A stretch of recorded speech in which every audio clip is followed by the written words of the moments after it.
Welcome to Wake Up Call. I'm your host, Melody Brooke. Every day we will bring you guests that will wake you up to a new reality. So I know that you really had a lot of experiences that led you up to being able to create this wonderful series that you're working on. Yeah. Well, first of all, my character's name is Jimmy O'Neill. And my brother, who died of congestive heart failure about 4 years ago, he had so much going for him. He really did. He was such a great guy. And I always looked up to him. He was my older brother. And so what I did was I named my character Jimmy O'Neill as a tribute to him. Because I started to think, what can I do in this world that would bring goodness into the world and talk about other people that influenced my life in some way. And I grew up in a household of, there were a lot of alcoholics on my dad's side. And I grew up doing drugs, alcohol, and I was addicted for more than 20 years at the time. And so I had this spiritual experience, and I was challenged to go to a church meeting, which I never wanted to go to. I believed in God. I didn't have to tell anybody I didn't have to have somebody to tell me that I needed God in my life. I believed in Him.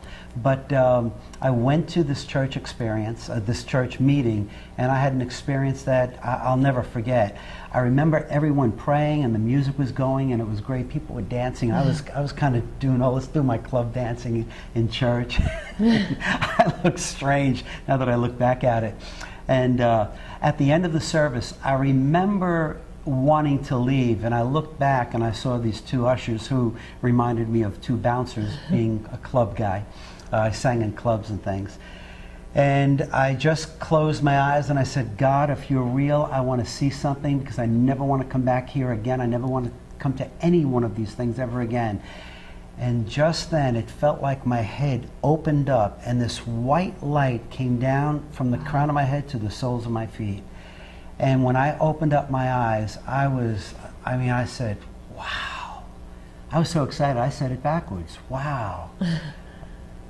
Little joke there. Anyway. So when you had this experience, before that, your life was like a lot of people's, the suffering from the addictions and dysfunctions and a childhood of traumatic experiences, and yet here you are today. Well, you know, Melody, every person that I had in my life that I could remember always said, you'll never make it. You'll never make it.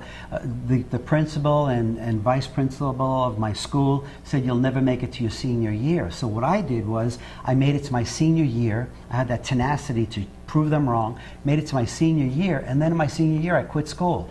And then for the next 10 years, I was working in factories, low-level jobs. I was unhappy. I was addicted to drugs, just going nowhere.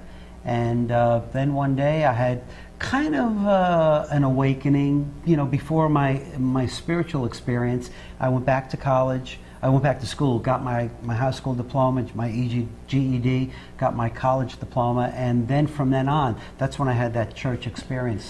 But even though you had gone to school and had trying to get your life back on track, you still suffered from the addictions. You still were acting out. You still weren't really achieving what you could achieve. No, not at all. I mean, yeah, I was still unfulfilled. I really was. And so after that experience, I started to realize, wow, you know, I have this gift of singing, and so I started singing more. But you know, I started to see things clearer. I mean, I could literally see people instead of blurry visions. I saw people. I started to smell things. I started to realize I'm taking life in more, and that's what I wanted to do. So it sounds like what happened was a true spiritual healing. Yes, totally. And in that process, you got the gift of being fully present. Yes, that's all. You know, because so many of us just kind of walk through our lives with this kind of half life. Yes. And we don't realize how much more there is to our life. Well, you know, I just wrote this book called In the Moment. It's a devotional, inspirational book, and it's talking about living in the moment. And you read a page a day. And I take a movie, like say On the Waterfront, and it's about the life of Terry Malloy, and I just give a brief synopsis about that, and then I write a lot of what I went through. And so it's very inspirational. And that's what inspired me to write Bailout, the TV show that I'm doing right now. So for our audience, what words of advice could you give to someone who is like you, who's struggling, who maybe they have some dysfunctions in their life, like a lot of us do, and and they're struggling and they don't know how to step forward, what would you say, what would the advice be that you would give? Well, of course, some of the biggest things are tenacity, persistence. That should always be available. But you've got to find out who you are, and then really, and this is very difficult, really start to like yourself, and in turn fall in love with yourself. And once you do that, I mean, you've got it licked. There's nothing you can't achieve, nothing you can't do. One of the things that stops, I believe, that stopped me from being who I really can be is that I never liked myself. Because it was told to me, you'll never achieve anything, so why would I like somebody like me? Why would I want to hang out with me? Now, I go to the movies with myself. I mean, I take myself out to dinner. I mean, I really do. I treat myself really well because I learned to fall in love with who I am, with who God made me to be. You know, I totally see that in your eyes. You just simply glow with that sense of love and passion. Thank you. And the cool thing is, it's not like the narcissism that we think of when we think about self-love. You know, it's not that at all. No. I can feel it in your presence, this sort of glowing sense of contented presence and just being in love with life and your life. Yeah. Yeah, and that's what it is. It's you falling in love with life, and then you find out, wow, I really am. It's like Terry Malloy said, I could be somebody, I could be a contender instead of a bum, which is what I am. I was a bum, but now I am a champ.